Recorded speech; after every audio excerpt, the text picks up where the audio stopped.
L'aube, le meilleur moment propice au dhikr et à la méditation. Tout amoureux évoque en permanence l'objet de son amour. Celui qui évoque quelque chose en permanence commence à sentir une grande affection à son sujet. L'amour est mesuré selon le degré de sacrifice manifesté à l'égard de cet objet. Abandonnant un sommeil agréable et un lit bien chaud à l'aube pour aller chercher refuge auprès d'Allah est l'une des plus suprêmes manifestations de cet amour. Il est intéressant de noter que la miséricorde et le pardon divin débordent à l'approche de l'aube. Les rossignols, inspirés par cette divine abondance, pépillent la plus douce des mélodies, et les fleurs aux couleurs multiples exhalent leurs parfums les plus délicats. Quelle honte ce serait pour l'homme de manquer cette fête de la miséricorde divine. Le moment le plus propice de la journée est donc l'aube, correspondant au dernier tiers de la nuit.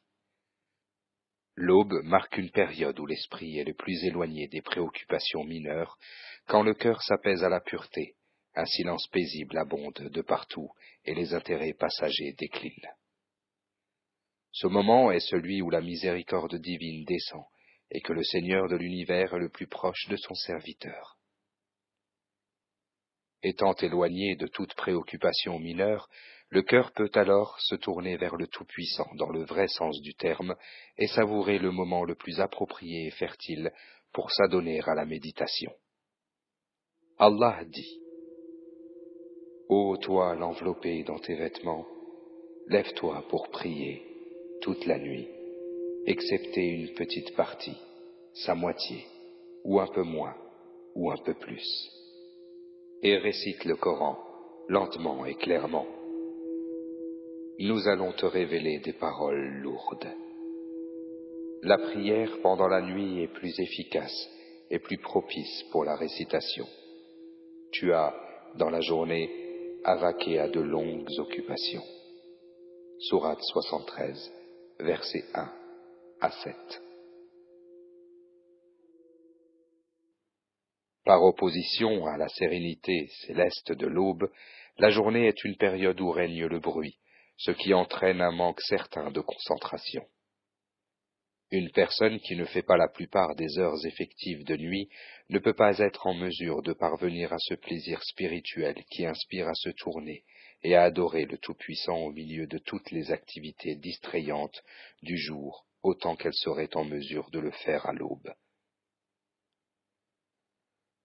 L'aube est un moment unique, fait pour l'adoration, alors que la journée est une merveilleuse bénédiction offerte pour être au service du bien et gagner sa vie. Un croyant doit être en compagnie du réel, de la réalité ou du vrai, à l'aube, et parmi les gens, toujours en compagnie du réel, le jour.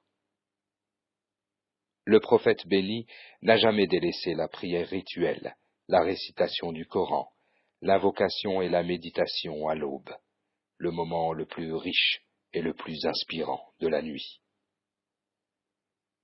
De telle sorte qu'au moment où il fut frappé d'une maladie qui lui avait même ôté la force de se tenir debout, il utilisa à bon escient ce moment de l'aube, même si cela signifia pour lui rester assis. Le prophète béni tirait toujours le meilleur parti de l'aube pour méditer. Il restait debout, en larmes, au point où ses pieds enflaient, prostrés pendant des heures. L'imam Hassan ibn Rushayq a dit : Il n'y a pas de meilleure clé pour ouvrir les serrures de l'océan de la méditation et les portes de la réalité que de se réveiller à l'aube et se livrer à des activités propices à l'élévation spirituelle. À ce moment-là, l'homme est éloigné des intérêts extérieurs, des préoccupations et des ambitions mondaines. Le temps est venu pour être en intimité avec le Seigneur. Le corps s'est reposé et est renouvelé, il a repris connaissance. L'aube est le moment où le temps est le plus agréable, la brise est encore plus douce. C'est l'instant le plus approprié qui se situe entre le jour et la nuit. La lumière, à l'aube, couvre les ténèbres. Il existe un contraste frappant le soir. L'obscurité remplace la lumière. Le Saint-Coran stipule: ils s'arrachent de leur lit pour invoquer leur Seigneur par crainte et espoir, et ils font largesse de ce que nous leur attribuons. Sourate 32, verset 16. Se repentir de ses péchés à l'aube, s'émouvoir en pensant au châtiment divin, se rappeler de la mort, planifier ce que l'on peut faire de bien au cours des années qu'il nous reste à vivre, et méditer le Coran sont parmi les œuvres les plus vertueuses au regard d'Allah. À ceux qui raniment ce moment propice de l'aube, comme précédemment évoqué, le Tout-Puissant promet la plus heureuse et exceptionnelle des nouvelles. Aucun être ne sait ce qu'on a réservé pour eux comme réjouissance pour les yeux, en récompense de ce qu'ils œuvraient. Sourate 32, verset 17.